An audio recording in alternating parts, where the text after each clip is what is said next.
kanana hana act to no who will act far sides the kogi thadok te na dum lection madi ya ba nate lenga ke maike di su madu tek ta kaidana rescue to no ba thabakti paikalam gani dum oi aduga tuan ba civil society organization singe aduga purup ani gi sigi level da se sogi level da wari watai chana dana phajing thriba sing si kana no thadruk tri si kari gino pau thaduk tri si adi nagagi su phajale kuki su phajale makhoi gi thaduk tar di akhoi su thadoi haibagi chwana dum sigi keno sida leina rabjara kamai hal thamini masi matang je ai wakhan de kamai lege da akhoi maruena kokomi gi haitare ko akhoi je tokan bo organization mayam punjalaga integrity gi amadi peace ki Manipur sida peace and integrity ki wafam haitare territorial amasung communal harmony haitare ko sigi poche yenga na handa kisidi ngasai gi puthokna tabagi maram je asi hingmana tabasi badu tokana pura thamgraga masida sakar sina miyam je convince tawngam dabo ko convince tawngam dabai maram je kaino aganda han bagi numeci da thokiba mi angang mi ahum legi da bagi thok se sigi matungda sakar ji ngasai gi makha na irang si tawraktana ba tongan ba senapati kangpokpi swai gi jaga sing da border line hai di punna lemina ba khungang thangna ba sing je swai da amadi highway ji secure to bai mahuta asam rifle kamuna chuchanpur da ngasai gi koi medical college tagi naga gi angang sing lokthok se si sina situation je henna kaini sakar je mathok to bangam moi dore metri gi type ta naga ku ki class ma thok to re je sakar je na oina assure to bi gi badona assurance ma miyam na haitare ku ki amasung hadi yellow processing re le minare bi sing sida ko masi da pi gi badona oina to gre ba numichi hojik si mi taruk ne ba binary se ai wa khan ko 6 to 6 ne ba le je mana na binary ne ba if 6 si moina sina puthora gadi akoi 6 se mo hat ka bagi masakang da na to mane haiga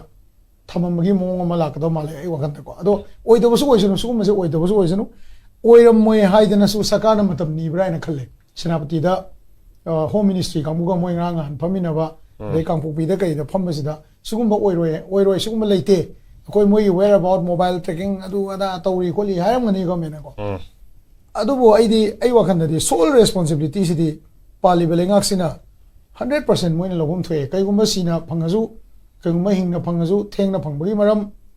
wari bu ko adu sina phangaga na sina phangbagi responsibility se lengak logum thwe mamdi thoi ba dok tu nungthin da thokune ba ahum lei to se ko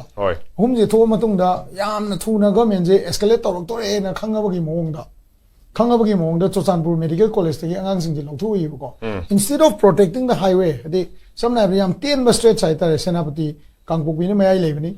senapati to imphal gi route che sidai da lei ba security personnel mayam je chief minister na chat pa da deploy to ri du mai na moi deploy to bida free hand thara kan na militant sing na asai gi mai magi lambi da auto gari khamba aduga kuki masa khangdokpa adagi naga masa khangdokpa sigi thabak se chathara kan da koi taruk party moi su taruk phau moi kuma thoi fare koi su kuma thoi phau adu dagi hendok tana khun bauda khun jasing da bauda target tonaraga thangnaba khun masen hai tare adu bau target tonaraga leinabagi pau se yam open oina leibane ba masi je ai gan da numit ni umni landokre si bauda government gi effort ta hojik 6 se lokthok pangam da ba na taga puthok pangam da je masi gi whole and sole responsibility sakar na to godam adi maram ni kai no ai da community ani sauna bada community ani adi khunja ani sauna bada khoina mi kidnap to bagi potsi sakar na yaraga to wan gibne loi maram di they were not prepared moi prepared oi de ba ko no mitu da moi prepared oi de aduna sakar na agency sing duna matam jana thabak paikhat tabdagi masigi situation je tarak panen loi aduna ngasai gi sakar da government da knowledge chapchana lebum thui mi je kai de leino kamai leino mamdi highway jaga de kidnap to gi bani aduna maram or kanda first hand je sakar na hingbu hinge leibu leitre sida leire na puthok pa ma change government na puthok na tradi community na na puthok da di ko hing na puthok tren khale je ko community na tawra di phibam tin ta roi government je ko ai hojik su mai je ge mayam je ready to escalate loi le ram ni hojik je ko wang na leiri ne ko aduna government gi responsibility je ngamak ta base government na oina matam je khitang ni je ge ngang do khitang ni je ge pung su phau ni je ge ga na haiba man ba ma yauri ba ada if tek ta kai na ꯃꯤꯑꯣꯏꯁꯤꯡꯗꯣ ꯄꯨꯊꯣꯛꯄꯤꯔꯒꯗꯤ ꯍꯣꯏ another progress ama yengba yagadra sugumba escalation je thoktanaba adubu as a kokomi gi kano oina mi ema oina haitare ko integrity amadi laiba irang sibu mamai lerak organization amoina yam sangna yeng ku matam dadi government of India and government of Manipur was never committed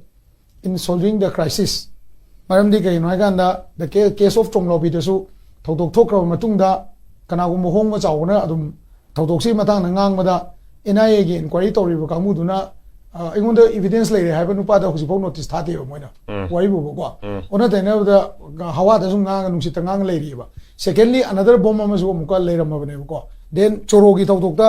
lai ba condition hai tare ko adui matung da si thoklai ne ba duna ngasai gi community gi demographic division ama ta na ba aman tawr masu amana tawr ma su ko moi masen tawno bo eramo oi bo eramo no demographic division ama di equally ta na ba hona ba da government Assam Rifle na adagi CAPF me amna mating chauna handa kisida pangre hai je ai sima ham rom tam